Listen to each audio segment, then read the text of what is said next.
Bien-aimés dans le Seigneur, bonjour, je suis Carlos Recandé pour 5 minutes avec Jésus-Christ. Le thème que nous abordons aujourd'hui est la spiritualité, l'un des critères trompeurs dans le mariage. La spiritualité, l'un des critères trompeurs dans le mariage. Et oui, tout chrétien recherche obligatoirement la volonté parfaite de Dieu dans le mariage, voulant donc avoir un foyer paisible, un foyer heureux, ce qui est normal. C'est un carrefour très important à ne pas prendre à la légère parce que si vous faites erreur à ce carrefour, vous l'apprendrez à votre dépens. Dans le livre de Proverbes chapitre 16 au verset 25, nous lisons « Telle voie paraît droite à un homme, mais son issue, c'est la voie de la mort. » Telle voie paraît droite à un homme, mais son issue, c'est la voie de la mort. Il va donc sans dire que l'on peut être convaincu du faux. On peut croire que l'on est sur le bon chemin alors qu'en réalité, l'on est sur la voie de la mort.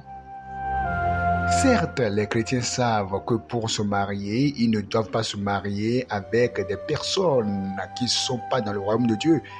Ne pas contracter des mariages avec les peuples païens, comme c'est notifié dans Deutéronome chapitre 7 au verset 2. Lorsque l'Éternel ton Dieu te les aura livrés et que tu les auras battus, tu les dévoueras par interdit, tu ne traiteras point d'alliance avec elles et tu ne leur feras point grâce. Verset 3, tu ne contracteras point de mariage avec ces peuples, tu ne donneras point tes filles à leurs fils et tu ne prendras point leurs filles pour tes fils. Car ils détourneraient de moi tes fils qui serviraient d'autres dieux et la colère de l'Éternel s'enflammerait contre vous. Il te détruirait promptement. Pour dire que le mariage, le joug étranger est interdit dans le mariage, comme c'est notifié dans 2 Corinthiens chapitre 6 à partir du verset 14 que vous pouvez lire.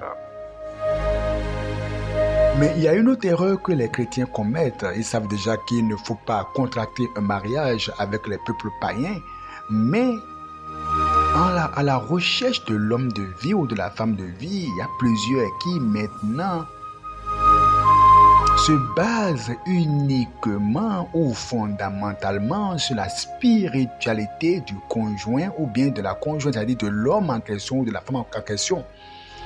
C'est-à-dire que pour se marier, au lieu de prendre du temps pour prier correctement, chercher la volonté pure et non diluée de Dieu dans le mariage, l'on se met à chercher un homme spirituel ou une femme spirituelle, un homme qui déjà sait prier, prie beaucoup, jeûne beaucoup.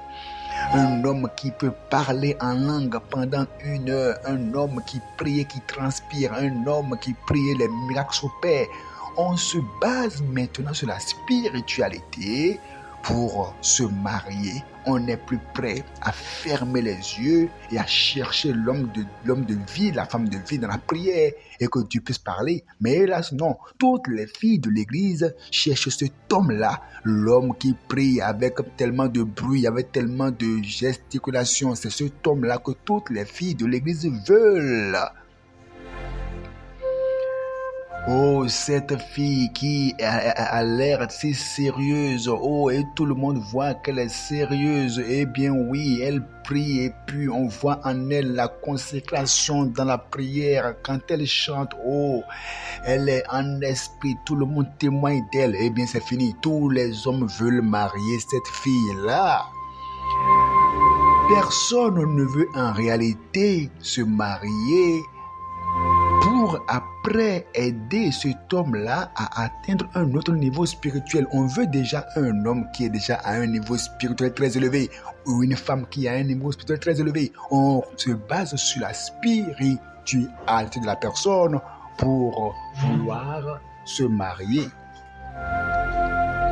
C'est vrai que l'homme que Dieu vous donnera doit forcément être né de nouveau, cette femme doit être née de nouveau, mais ça ne veut pas dire qu'elle doit être si forte spirituellement, remplir tous les critères spirituels, être un homme qui forcément parle en langue, un homme qui prie et le feu descend, avant de croire que c'est votre homme de vie. Arrêtez d'aligner des critères qui vont vous faire tomber dans des pièges de mariage erronés et plus tard vous faire tomber dans les pleurs.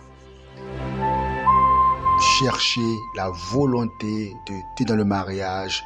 Dieu sait qui il vous faut, il sait qui est cette personne et Dieu ne fait jamais erreur.